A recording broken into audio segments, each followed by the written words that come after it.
Bapak Ibu Saudaraku.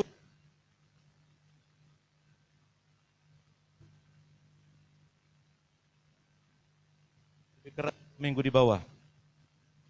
Baiklah, bersama-sama pada pagi hari ini kita buka bersama-sama Alkitab kita yang terdapat dalam kitab Efesus pasal 5.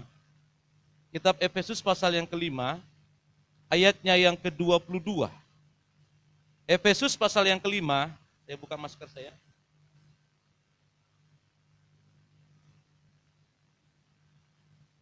Efesus pasal 5, ayat yang ke-22. Sudah dapat semuanya? Efesus pasal yang kelima, ayat yang ke-2, 1 Petrus 1 ayat 22. Nah ini jadi gara-gara mic ini saya lupa. 1 Petrus 1 ayat yang ke-22. 1 Petrus 1 ayatnya yang ke-22. Sudah aktif? Nah. 1 Petrus 1 ayat yang ke-22 sudah dapat semuanya? Mari sama-sama bangkit berdiri kita baca kebenaran firman Tuhan ini. Dalam 1 Petrus 1 ayat yang ke-22. 3:21. Karena kamu telah menyucikan dirimu oleh ketaatan kepada kebenaran, sehingga kamu dapat mengamalkan kasih persaudaraan yang tulus ikhlas. Hendaklah kamu bersungguh-sungguh saling mengasihi dengan segenap hatimu. Sekali lagi, karena kamu telah menyucikan dirimu oleh ketaatan kepada kebenaran, sehingga kamu dapat mengamalkan kasih persaudaraan yang tulus ikhlas. Hendaklah kamu bersungguh-sungguh saling mengasihi dengan segenap hatimu. Sudah aktif, ya? Puji Tuhan. Berarti dari tadi memang, silakan duduk Bapak Ibu Saudaraku. Saya padahal sudah yakin dengan suara saya tadi. Membantu WL, kan begitu. Ternyata saya dengar-dengar, makanya tadi saya ke sana. Mana suara saya ya, saya pikir. Ternyata memang tidak aktif. Puji Tuhan Bapak Ibu Saudaraku. Alkitab mencatat kepada kita semuanya. Karena kamu telah menyucikan dirimu oleh ketaatan kepada kebenaran, sehingga kamu dapat mengamalkan kasih persaudaraan yang tulus ikhlas. Hendaklah kamu bersungguh-sungguh saling mengasihi dengan segenap hatimu. Bapak Ibu Saudaraku, Anda dan saya di dalam perjalanan menjadi suratan yang terbuka, maka kerinduan Tuhan Yesus adalah Anda dan saya mengasihi dengan tulus. Yang kedua, mengasihi dengan apa dikatakan di sana? Dengan segenap hati. Mengasihi dengan tulus. Hendaklah kamu bersungguh-sungguh saling mengasihi dengan segenap hati. Dan di atasnya dikatakan mengamalkan kasih persaudaraan yang tulus, ikhlas. Siapapun Anda dan saya, banyak orang-orang di luar sana yang tidak takut akan Tuhan, yang mereka tidak percaya kepada Yesus, bisa melakukan kasih dengan tulus. Banyak enggak? Banyak enggak? Ada banyak orang-orang di luar sana, saudaraku, bahwa mereka membantu dan menolong, mengasihi orang lain, dan melakukannya dengan segenap hati, walaupun mereka bukan orang percaya, yang percaya kepada Yesus. Banyak enggak? Banyak. Sangat dan sangat banyak Bapak Ibu Saudaraku, orang-orang di luar sana yang tidak percaya kepada Yesus, tetapi mengasihi temannya, mengasihi sahabatnya, mengasihi keluarganya dengan tulus ikhlas dan dengan segenap hati. Saya banyak menemukan Bapak Ibu Saudaraku, orang-orang yang tulus ikhlas menolong orang lain, tulus ikhlas dan segenap hati membantu orang lain. Saya banyak menemukan, walaupun mereka tidak satu iman dengan kita. Tidak satu iman dengan kita. Tetapi yang menjadi masalah Bapak Ibu Saudaraku, orang-orang yang tidak percaya kepada satu iman dengan kita, mereka memang banyak melakukan ketulusan, mereka memang banyak melakukan perbuatan yang segenap hati, tetapi ketika mereka tidak berbeda paham, ketika mereka salah paham, ketika mereka clash dengan orang itu, kemungkinan dia tidak mau lagi menolong orang itu. Jadi orang-orang yang di luar sana, yang dimana mereka menolong orang lain, mengasihi orang lain, membantu orang lain, mereka dengan tulus menolongnya. Mereka melakukannya dengan segenap hati. Tetapi ketika mereka berbeda paham, ketika mereka salah paham, ketika si pemberi, si penolong tadi kecewa dan sakit hati dengan orang itu, kemungkinan Bapak Ibu Saudaraku orang itu tidak lagi tulus membantu, tidak lagi dengan segenap hati, atau mungkin dia akan stop bantuan itu. Ada banyak orang-orang khususnya di luar sana melakukan sesuatu Bapak Ibu Saudaraku, memang apa yang dia lakukan memang benar-benar dari hatinya. Tetapi kekecewaan bisa terjadi, kekesalan bisa terjadi, kepahitan bisa terjadi. Bahkan kemungkinan besar dia akan berhenti membantu orang yang pernah dia bantu dengan tulus dan ikhlas tadi. Karena orang yang dianggap tadi itu sudah tidak lagi sepaham dengan dia. Atau mungkin pernah mengecewakan dia. Atau mungkin pernah yang dibantu menyakiti yang membantu tadi. Itulah cara-cara atau itulah orang-orang yang memang tidak percaya kepada Yesus. Kenapa bisa begitu Pak Pendeta? Nanti saya akan tunjukkan kepada Bapak Ibu Saudaraku. Ternyata untuk melakukan tulus dan ikhlas dan dengan melakukan mengasihi dengan segenap hati, untuk Anda tetap bisa bertahan sampai kepada seluruh kehidupanmu di muka bumi ini, dan engkau tetap mengerjakannya dengan tulus dan ikhlas, dan engkau tetap melakukannya dengan segenap hati, walaupun Anda dikecewakan, walaupun Anda disakiti, walaupun Anda pernah dirugikan, walaupun Anda tidak sepaham dengan dia, tetapi Anda dan saya tetap melakukannya dengan tulus dan ikhlas dan mengasihi dia dengan segenap hati. Di mana rahasianya? Ayat yang di atas perhatikan. Karena kamu telah menyucikan dirimu oleh ketaatan kepada kebenaran. Karena kamu telah menyucikan dirimu, Charles Manurung, oleh ketaatan kepada kebenaran. Ada 3 kata Bapak Ibu Saudaraku. Yang pertama menyucikan, yang kedua adalah ketaatan, yang ketiga adalah kebenaran. Landasan utama adalah kebenaran. Siapa kebenaran itu? Adalah Kristus. Kristus yang lahir, yang kita rayakan hari ini dalam nuansa Natal. Kristus yang lahir di kandang domba seperti ini. Apa namanya nih? Palungan. Tapi di sini kayu saya lihat. Hah? Oh, tempat. Kebenaran adalah Kristus. Kristus adalah kebenaran. Jadi kalau engkau berkata, aku adalah orang Kristen yang merayakan Natal, aku adalah orang Kristen yang sudah hidup dalam kebenaran, tetapi ketika engkau dikecewakan oleh orang yang pernah kau bantu, engkau tidak lagi melakukannya dengan baik, sebenarnya engkau tidak hidup dalam kebenaran. Mulai nangkap? Mulai jelas? Mulai jelas? Anda pernah dengar Alkitab mencatat ketika Yesus di kayu salib, ampunilah mereka, sebab mereka tidak tahu apa yang mereka perbuat. Tidak semua orang, Bapak Ibu Saudaraku, yang mengikut dalam kebenaran, yang mengikut dalam Kristus, benar-benar hidup dalam kebenaran dan hidup dalam Kristus itu. Tidak semua orang. Dan sangat sedikit ditemukan. Sehingga ketika awalnya dia tulus ikhlas, awalnya dia memang mengasihi dengan segenap hati, tetapi karena berbeda paham, karena kecewa dengan sikap dan perilakunya, karena mungkin Bapak Ibu Anda mungkin dikecewakan dan banyak faktor, sehingga engkau tidak lagi membantunya dengan tulus ikhlas, engkau tidak lagi mengasihinya dengan segenap hati. Udahlah, capek aku ngurus dia. Saudaraku, ternyata yang Tuhan Yesus maksudkan adalah engkau tulus dan ikhlas. Sekalipun orang itu mengecewakanmu, sekalipun orang itu merugikanmu secara mungkin moral atau secara materi, tetapi engkau harus tetap mengasihi dia dengan segenap hati.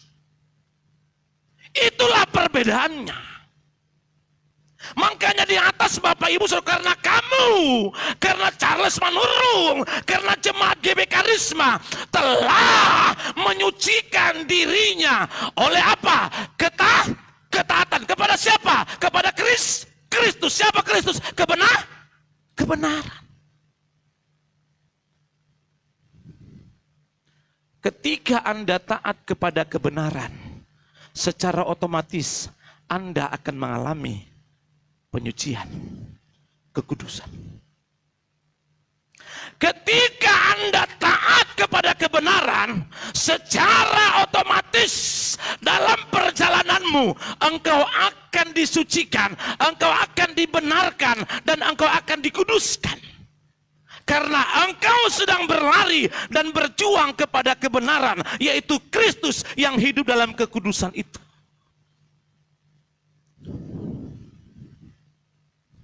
Landasan ayatnya adalah kebenaran, tetapi ditopang dengan ketaatan.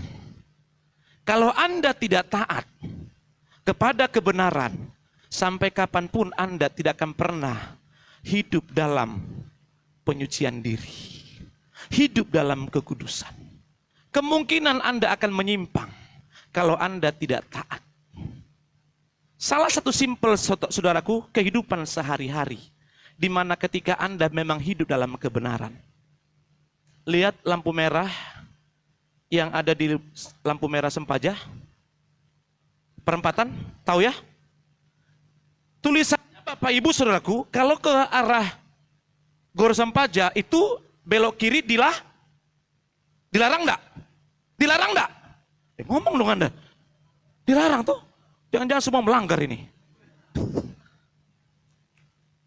Di situ tulisannya Bapak Ibu Saudaraku, dilarang belok kiri. Coba Anda dan saya, ini hal yang simpel yang mungkin Anda bisa mencerna. Anak sekolah minggu pun masuk akal dengan apa yang saya katakan ini. Bisa menerima apa yang saya katakan ini. Ketika Anda berkata Anda dalam kebenaran, dan Anda katakan Anda hidup taat dalam kebenaran, sehingga Anda hidup dalam kekudusan dan penyucian. Memang kau katakan, aku dalam kebenaran. Tetapi realitanya, sebenarnya engkau tidak dalam kebenaran. Kenapa? Karena ayat pondasinya engkau tidak lakukan. Apa itu? Ketaatan. Belok kiri, dilarang belok kiri. Tak sudah kau tahu tulisannya dari situ. Tapi kau belok ke kiri.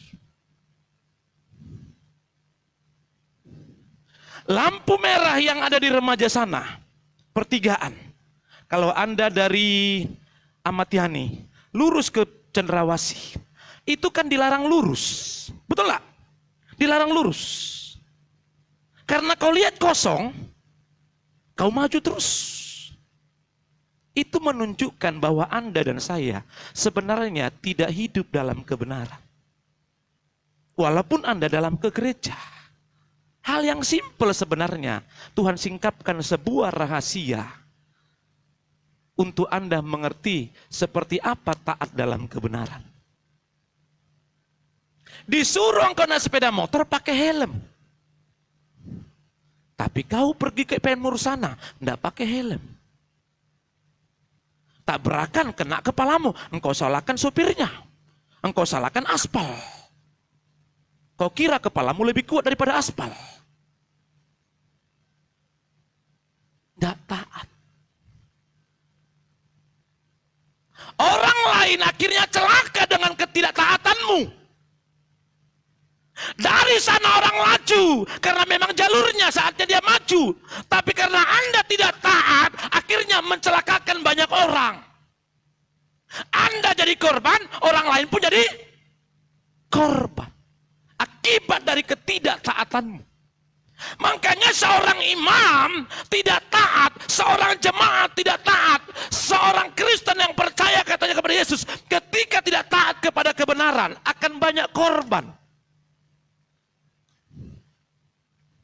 Kalau seorang ayah tidak taat kepada kebenaran, tidak mungkin dia bisa mengasihi dengan tulus. Kalaupun dia mengasihi, ketika berbeda paham dengan istrinya, ketika ada percekcokan dengan suaminya, mungkin akan keluar kata, cerai saja kita, pisah saja kita, menyesal saya nikah sama kamu. Akan keluar kata itu. Kenapa bisa demikian? Karena tidak ada ketaatan kepada kebenaran. Sehingga kasihnya memang awalnya berkobar-kobar, tetapi Bapak Ibu Saudaraku, dalam sebuah perjalanan ketaatan kepada kebenaran itu harus perlu pembuktian. Buktikan Bapak Ibu Saudaraku. Siapapun saya hari ini, suami istri adalah orang-orang yang di dua karakter dijadikan menjadi satu. Tetapi ketika dijadikan jadi satu, ini prosesnya panjang. Katakan panjang. Tidak serta-merta diberkatilah engkau sekarang menjadi satu, menjadi suami istri dalam pernikahan yang kudus. Memang pemberkatan dikatakan pendeta jadi satu. Tetapi jadi satu itu masih dalam sebuah proses yang sangat panjang. Di sana kau temukan perbedaan, di sana kau temukan kesalahpahaman, di sana kau temukan ketidakcocokan. Tetapi ketika engkau temukan semua itu, ketika engkau belajar taat kepada kebenaran, semua perbedaan, semua kesalahpahaman, kau anggap sebuah seni dalam sebuah kehidupan. Dan engkau tidak menyimpan dendam, sakit hati, kepahitan, kecewa yang berlarut-larut. Dan kalaupun engkau membantunya, ketika engkau dikecewakan, engkau tetap mampu tulus, ikhlas, dan segenap hati melakukannya. Atas dasar apa? Engkau taat kepada kebenaran. Jadi kalau ada keluarga Bapak Ibu Saudaraku, kalau ada orang yang berpacaran, kalau berpacaran masih enak, putus kita masih enak kan gitu ya. Putus kita. Tapi kalau ada orang berpacaran, cerai kita katanya, dia gila itu. Cerai kita, kapan kita nikah? Tapi kalau putus, itu hal yang biasa. Hal yang biasa. Katakan sebelah kiri kananmu yang masih muda, itu hal yang biasa, bilang begitu. Ya, jangan gara-gara kau putus ditolak cintamu, kau tidak datang lagi ke gereja. Tidak lagi melayani. Mana itu yang main drum? Nggak pernah lagi muncul. Ternyata dia suka di salah satu anak pemuda di gereja. Ketika dia menyatakan cintanya, dia tolak. Pada saat Natal kemarin. Ayo, siapa itu? Saudaraku, saya mau katakan kepada Anda. Kebenaran ini begitu dalam Bapak Ibu Saudaraku. Ketika engkau benar-benar taat kepada Kristus, ternyata kesucian dan kekudusan itu akan menjadi bagian kita. Sehingga perbedaan, sehingga kesalahpahaman, perselisihan, atau engkau mungkin dirugikan secara materi atau secara saudaraku dengan hal-hal yang lainnya. Saya mau katakan kepada Anda, jangan pernah engkau berhenti melakukan hal-hal yang pernah biasa engkau lakukan dengan tulus dan ikhlas dan mengasihi dengan segenap hati. Coba Anda lihat Bapak Ibu Saudaraku, perjalanan Yesus ketika kau baca Alkitab. Coba Anda lihat Bapak Ibu Saudaraku, perjalanan Paulus ketika dia sudah bertobat dalam perjalanannya meniti sebuah penatalayanan. Di dalam sebuah ketaatan Yesus kepada Bapaknya, sekalipun orang meludahin dia, sekalipun orang menempeleng dia, sekalipun orang menyakiti dia, sekalipun orang mengolok-olok dia, rahasianya dia tetap melakukan ketulusan dan keikhlasan dengan segenap hati. Mengapa? Karena ia taat kepada Bapaknya. Tidak mengambil kesalahan itu selama derajatnya. Kalau ada Anda sudah diberkati Bapak Ibu, jangan anggap kesalahanmu itu dengan kekayaanmu. Yesus yang adalah Raja menurunkan tahtanya, dirinya untuk masuk menjadi seorang hamba yang hina, yang tidak pernah dianggap. Tidak menganggap semua dengan apa yang dia punya dengan setara dengan apa yang dia miliki. Kenapa bisa? Karena ia belajar taat. Begitu juga dengan Paulus dalam sebuah pelayanannya, dalam sebuah perjalanannya, sehingga Paulus adalah menjadi rasul yang terbesar, yang menulis banyak kitab dan dipakai oleh Allah dengan luar biasa. Mengapa Paulus bisa dipakai dengan dasar luar biasa? Karena rahasianya ketaatan kepada kebenaran, ketaatan kepada Kristus. Sekalipun dia mengalami sakit dan dilecehkan, bahkan rencana mau dibunuh, dipenjarakan. Kalau penjaranya seperti di Sempaja sini masih enak. Tahu penjara Paulus? Itu di bawah terowongan penjaranya dan tidak ada cahaya matahari. Dan ukurannya saudaraku, penjaranya hanya 1x2.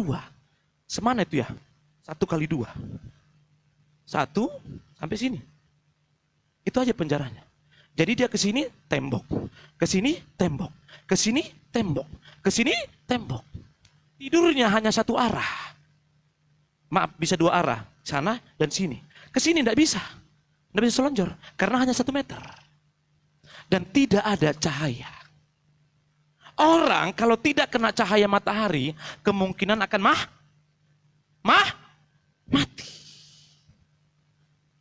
Anda masuk, bangun pagi-pagi, buat Anda bangun kesiangan. Seperti inilah. Ini jam berapa nih? Ini jam 10. Anda mungkin capek kerja, seperti anak-anak muda kemarin capek kerja di kebun. Bangun kesiangan. Anda buka pintu dan kebetulan terbit matahari dari timur, di sana timur. Anda buka begini. Gimana mata Anda melihatnya? Gini ya? Ya? Lama baru dibuka toh? Betul nggak? Karena kalau Anda buka itu bisa sakit matamu. Itu baru Anda 1 hari. Tidur di rumah. Paulus begitu lama. Di penjara, di bawah terowongan, tidak ada sinar matahari. Tetapi ketika dalam sebuah perjalanannya, ketika orang-orang menyakitinya, ketika orang-orang memenjarakannya, ketika orang-orang yang merencana membunuhnya, apakah Paulus kecewa? Apakah Paulus sakit hati? Apakah Paulus berubah sikapnya, ketulusannya? Tidak. Mengapa bisa tidak berubah? Karena ada sebuah rahasianya, ketaatan kepada kebenaran. Ketaatan kepada kebenaran, otomatis Anda dan saya hidup dalam kekudusan Allah. Ketika Anda dan saya hidup dalam kekudusan Allah, Bapak Ibu Saudaraku, maka di sana Anda akan mengerti hati Bapa. Anda begitu connect berbicara dengan Bapa.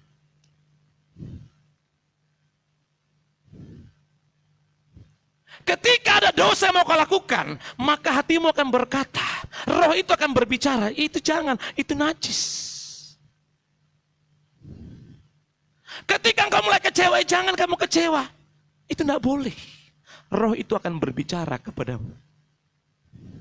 Jangan kau nyontek, itu tidak boleh. Oh iya ya, roh itu akan berbicara kepadamu. Kau jangan tipu uang perusahaan, itu dosa. Itu rohmu akan berbicara. Jangan kau makan itu uang haram itu. Rohmu akan berbicara. Sehingga akibat daripada ketaatanmu kepada kebenaran, kesucianmu akan terus berjalan sampai kepada kematian. Tapi ketika engkau sudah tidak taat lagi kepada kebenaran, di sanalah dosa mengintipmu dan kemungkinan engkau jatuh akan kembali cacat kembali. Capek untuk mengalami pemulihan tiap hari. Betul enggak? Capek enggak? Capek. Kau jatuh berbuat dosa, engkau tobat lagi, jatuh lagi, tobat lagi, jatuh lagi, tobat lagi. Sehingga kau bernyanyi, aku terjatuh dan tak bisa bangkit lagi. Aku tenggelam dalam lautan luka dalammu. Terus apa lagi? Aku tersesat. Apa? Dan tak tahu arah jalan pulang. Terus? Hidup tanpamu butiran debu. Kalau engkau terjatuh masih tahu arah pulang, masih tapi kalau engkau terjatuh dalam dosa, engkau nikmati dosa itu, pas besoknya kau mati. Coba kemana kau pergi? Padahal di gereja kau bilang, haleluya, haleluya. Kau paling keras daripada WL. Kemarin dalam sebuah cerita, katanya ada anak orang Batak di Jalan Mahulu sana. Meninggal. Anak muda.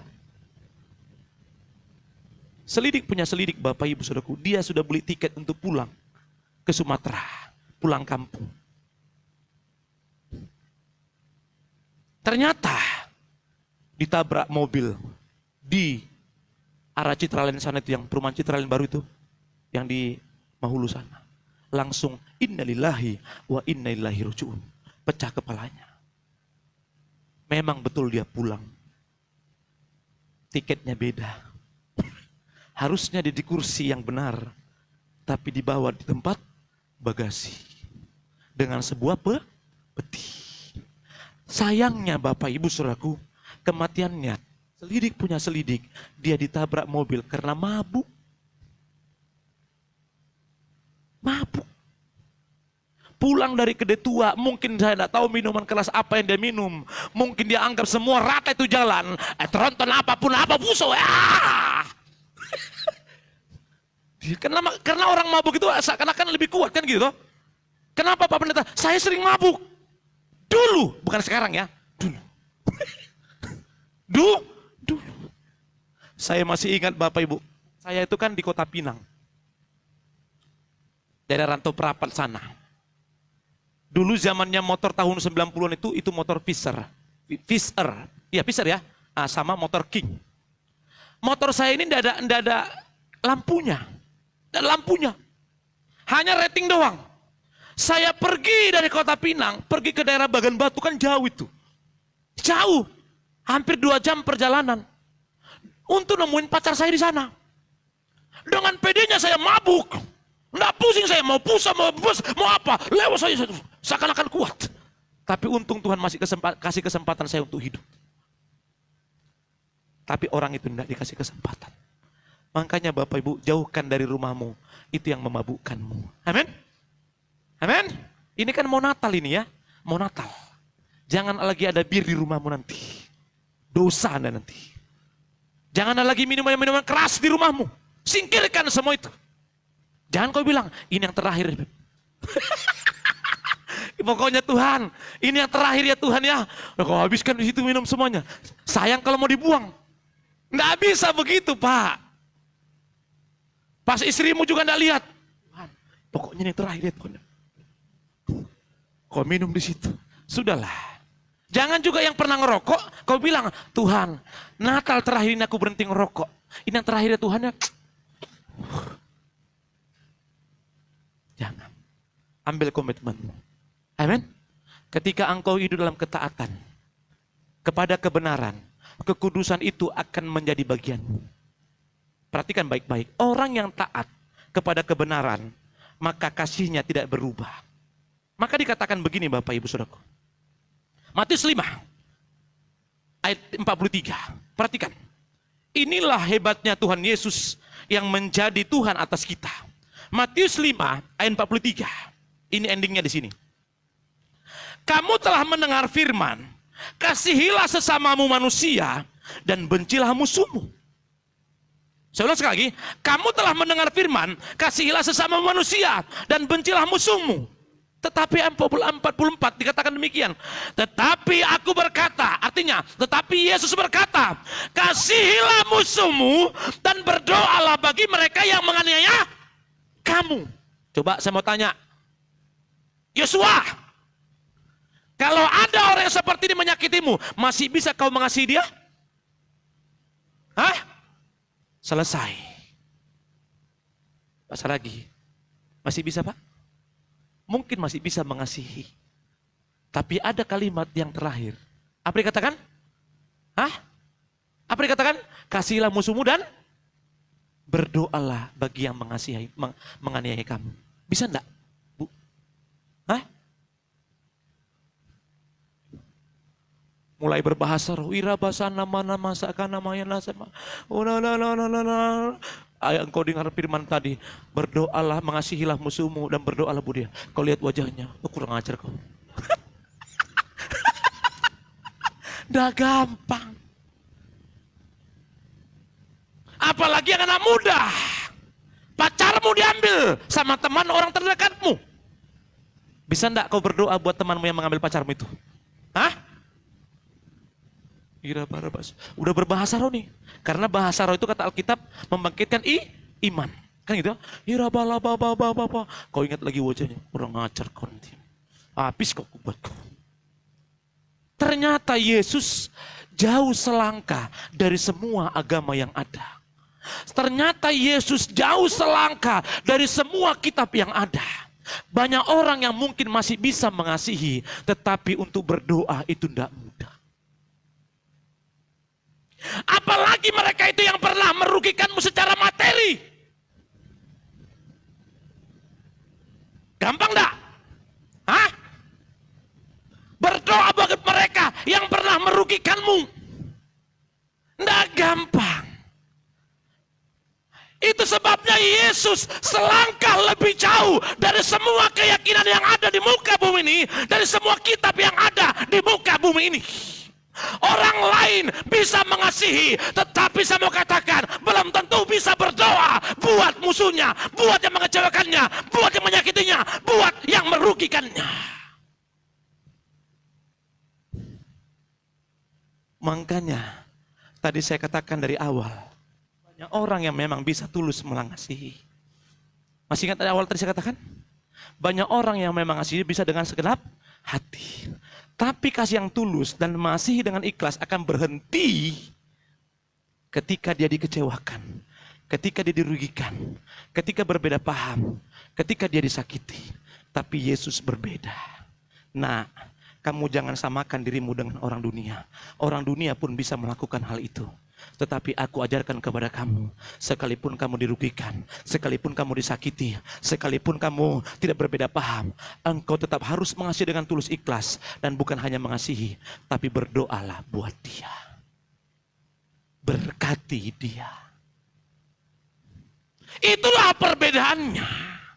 Atas dasar ketaatanmu kepada kebenaran, kekudusan itu menghampirimu dan kekudusan itu menjadi bagianmu. Sehingga ketika kekudusan itu menjadi bagian setiap orang percaya, cara berpikirnya bukan lagi cara berpikir dunia, tapi cara berpikirnya cara berpikir surga. Ini tidak mudah Bapak Ibu. Jadi Kristen itu tidak kau pahami hanya datang ke gereja, tepuk tangan, haleluya, merasa sudah menjadi bagian sorga. Tidak begitu. Stop yang begitu. Kau datang ke gereja, kau pakai kondemu lebih lama daripada kau ke gereja. Berdandan 3 jam di rumah, pasang konde. Ngaca lagi. Pak, sudah cocok belum Pak? 3 jam lebih kau ngurus hanya atribut bentuk fisikmu. Tampil kau di depan. Nyanyi karena kor. Do, do, do, do, do. Kau tampil memang dengan mantap. Tapi mampukah kau belajar taat kepada kebenaran? Di gereja memang seluruh kegiatan organisasi yang kau lakukan. Di gereja memang kau tampil melayani. Engkau seakan-akan sudah tampil dengan kormu yang bagus, suaramu berkumandang, menggetarkan banyak orang pada saat itu. Tetapi ketika engkau tidak taat kepada kebenaran, kekudusan tidak lagi menjadi bagianmu. Ketika engkau mampu mengasihi, engkau akan kasihmu akan sama seperti orang dunia. Tapi berkata, ketika engkau taat kepada kebenaran, kekudusan menjadi bagianmu. Ketika engkau mengasihi orang lain, sekalipun orang lain itu mengecewakanmu, merugikanmu, bahkan mungkin menyakitimu, engkau tetap akan ditemukan ketulusan dan keikhlasan dan mengasihi dengan segenap hati. Adakah ditemukan di dalam diri orang percaya seperti ini? Sangat sulit. Siapa yang pernah menyakitimu? Apa sikapmu? Siapa yang pernah melukaimu? Bagaimana sikapmu? Siapa yang pernah merugikanmu? Bagaimana responmu? Dari situ akan kelihatan. Hal yang taat tadi saya katakan berbicara ketaatan hal yang simpel. Seperti lampu merah tadi. Saya adalah orang yang sering melanggar lampu merah. Dulu. Makanya kalau lampu merah sini, ada banyak orang klekson di sini. Titik, titik, titik. Kudiamkan aja itu. Kudiamkan aja. Oh dia ribut, dia klekson sudah lewat, dia kencang. Saya diamkan saja. Mau dia buru-buru kah, mau dia aparat kah di belakang, kudiamkan saja. Ketaatan itu hal yang simpel. Diuji dari hal yang simpel. Sudah ada beberapa titik yang sedang memproses Anda di Samarinda ini. Coba lihat bagaimana responmu. Ketaatan itu Bapak Ibu Saudaraku, sulit, susah, mudah diucapkan, tetapi sangat sulit dilakukan.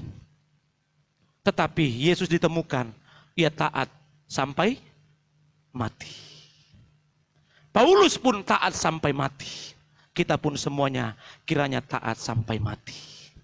Ketaatan kepada kebenaran akan menguduskan Anda. Sehingga kekudusan itu menjadi bagian Anda dan saya. Sehingga cara hidupmu, cara berpikirmu adalah cara berpikir Kristus. Dan ketika dulu engkau mengasihi dengan tulus dan ikhlas, tapi tidak taat kepada kebenaran, engkau sama saja seperti orang dunia yang banyak bisa melakukan dengan tulus, yang banyak bisa melakukan mengasihi dengan segenap hati. Tetapi ketika mereka berbeda paham, ketika mereka dikecewakan, ketika mereka dilukai dan disakiti, kemungkinan untuk tulus dan ikhlas tidak ditemukan lagi. Tetapi Yesus sangat berbeda. Sekalipun Yesus disakiti, sekalipun Yesus dilukai, sekalipun Yesus difitnah, sekalipun Yesus diludahi mukanya oleh orang-orang yang dia kasihi, tetap pada saat terjadi hal yang sedemikian, Yesus masih tulus dan ikhlas, masih mengasihi dengan segenap hatinya. Itulah yang Tuhan bagikan kepada umat percaya. Ini. Apapun yang terjadi dalam hidupmu, siapapun yang pernah mengecewakanmu, baik itu suamimu, baik itu istrimu, baik itu anakmu, baik itu siapapun yang pernah mengecewakanmu, saya mau katakan, tetaplah mereka kasihi dengan tulus dan ikhlas, dan kasihilah mereka dengan segenap hatimu, karena Kristus ada padamu. Tuhan memberkatimu. Amin.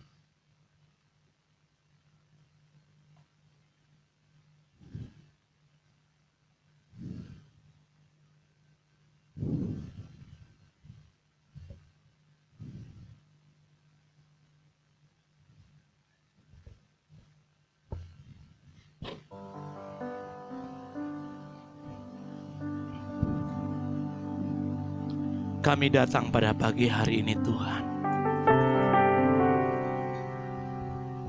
Di dalam ketidaksempurnaan kami,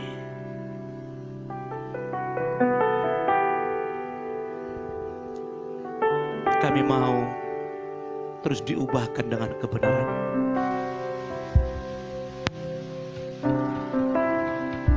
Ketaatan kepada kebenaran adalah sebuah rahasia besar.